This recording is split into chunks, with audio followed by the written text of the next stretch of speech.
Assalamu alaikum wa rahmatullahi wa barakatuh. Peace, mercy, and blessings of God be upon you.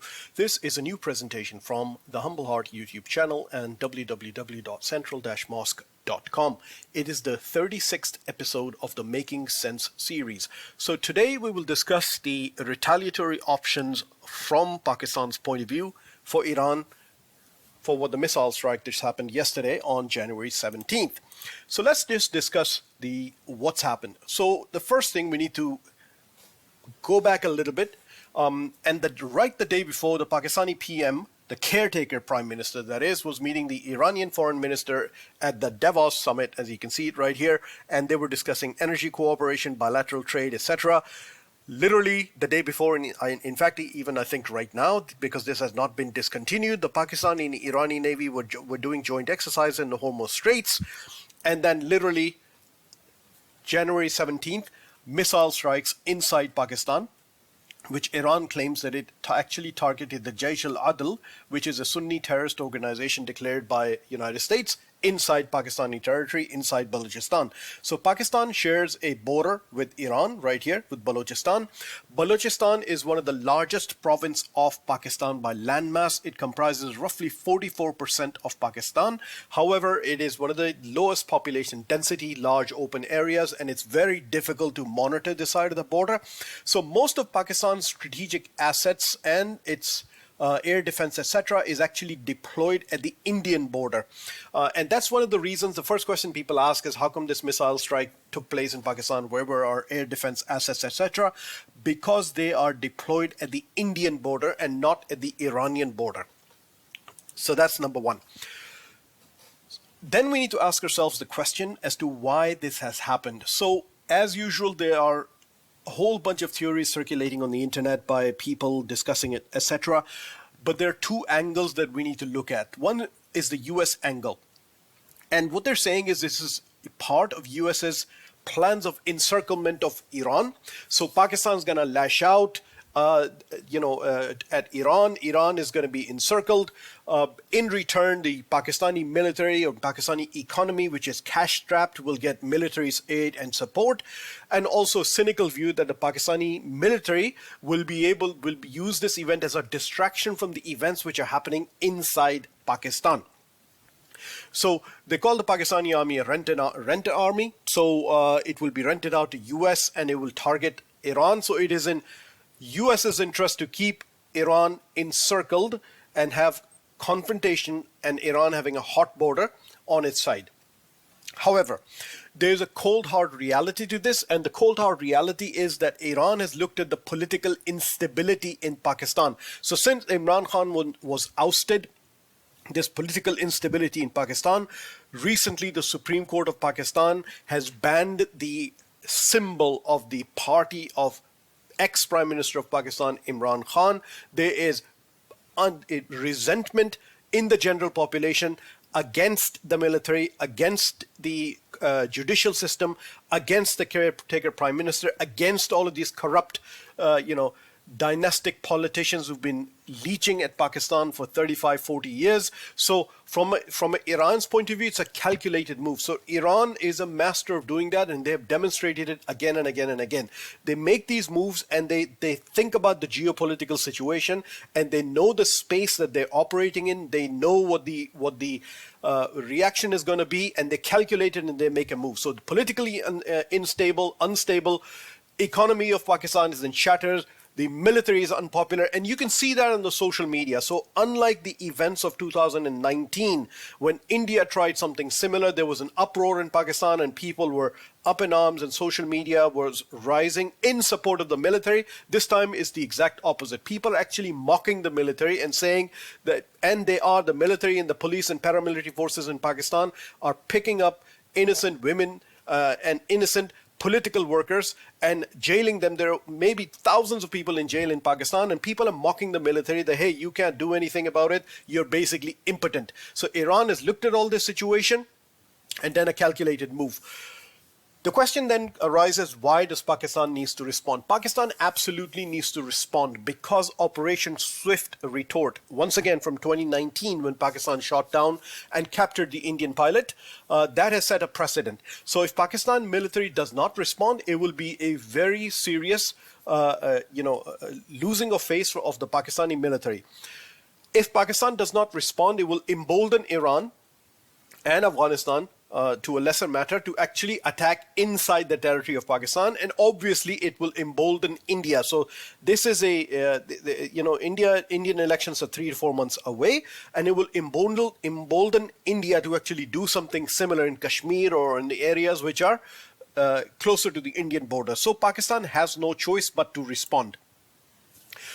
What are the response scenarios, military response scenarios? So Pakistan Air Force enjoys air supremacy in Iran. There's nothing that Iran has which is going to counter, Pakistani Air Force flying missions inside Iran. It is just total air supremacy. This is not even an issue.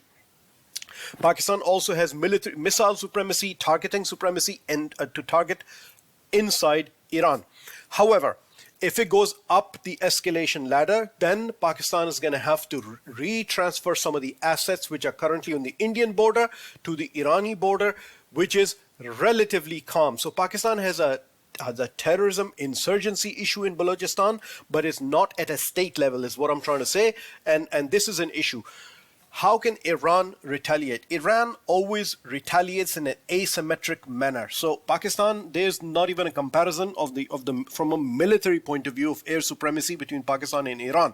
However, Iran will retaliate the way Iran always retaliates, which is in an asymmetric manner. There will be religious blowback in Pakistan. So there'll be a Shia-Sunni conflict. Just very recently, one of the hardliner Sunni scholars in Pakistan was killed in broad daylight, and things like that will happen, and then the Sunnis will retaliate, then the Shias will retaliate, and they will keep happening.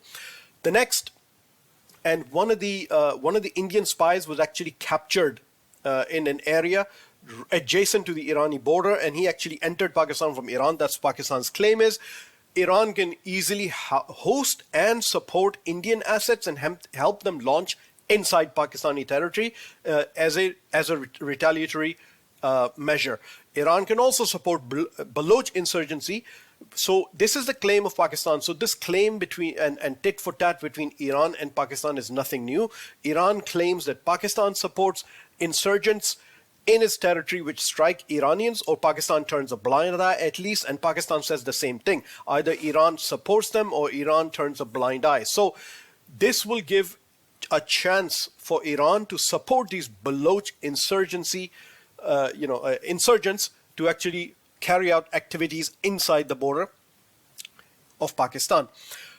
What should Pakistan do in this situation? So number one, if you look at, public in Pakistan, the raw emotion, they're just saying, nuke Iran, make Tehran glow in the dark, etc. That is just absolutely ridiculous. So the first thing you need to do is remove emotions out of the decision making. This cannot go unanswered. This absolutely should not go unanswered. So, as of right now, there's a tit for tat. The ambassadors have been called off. Diplomatic relations have been shut down. However, that is for optics. What needs to happen right now, at least from a Pakistani perspective, is backdoor politics and diplomacy needs to start right now. And religious politics need to be kept an eye on. And this has two angles, the Sunni one and the Shia one. From the Sunni one, what I'm talking about, the Sunni factors in Pakistan, which is the Sunni parties, the Sunni scholars will use this as an opportunity to incite the public against the Shia. So this needs to be kept an eye on, and this needs to be kept under a tight lid. Also, if Pakistan, goes up the escalation ladder, then Iranians can do the same. They can stoke sectarian and actually support the Shia elements within Pakistan. So the backdoor diplomacy and politics needs to start right now between the two countries. Pakistan needs to absolutely retaliate in a kinetic military manner. However, the solution of this is politics, not the military. Then what needs to happen is unfortunate, and may Allah Ta'ala give patience to the families of these children. There's unfortunate death and injury of some children in Balochistan, and these are Pakistani citizens, these children are Pakistani citizens. This needs to be highlighted up to the hilt. And I'm pretty sure that even the Iranians do not want an open escalation with Pakistan. So it is whoever has done that in Iran has made a very bad decision, even if they've calculated it, because Pakistani military right now, the only way they can respond and gain some of their or gain something in the public relations battle is to retaliate to Iran and actually play on the patriotic sentiments of the Pakistani citizens. So what Iran needs to do is Iran also, and I'm sure that, sane voices within Iran are also saying, why have we done that? So the death of these children is is an opportunity, unfortunately, and I hate using these words, to actually de-escalate. At the face of it, what has happened here is Iran has targeted terrorist cells inside Pakistan, and Pakistan should absolutely do the same to Iran. They are insurgent organizations which operate inside Pakistan, which are actually, stem from inside Iran, and Pakistan knows where these are, and they should be targeted. So a tit-for-tat event, and then find an off-ramp very quickly and de-escalate, because we do not want to be on an escalation ladder with Iran, not from a military point of view, but what it can do to destabilize the already fragile religious fault lines in Pakistan with a 17% Shia and 80+% Sunni population. It will be catastrophic. It will be like the 80s and the 90s, etc. And lastly, I know the military probably doesn't look at it that way, but they need to restore the political stability, the police, the paramilitary, the judicial system. What they're doing to the political party of Imran Khan and political activists and political party members, there's military behind this, which is enabling this entire situation. So the situation in Pakistan, whether it is economic situation, insurgency situation, cannot stabilize until there's political stability in Pakistan. What could have happened if there was political stability within Pakistan? The military could have stepped back and blamed it on the political establishment, done its job, like what happened during the time of Imran Khan in Operation Swift Retort, and have the political system and the political, the foreign office and the diplomacy take its course. That needs to be urgently done.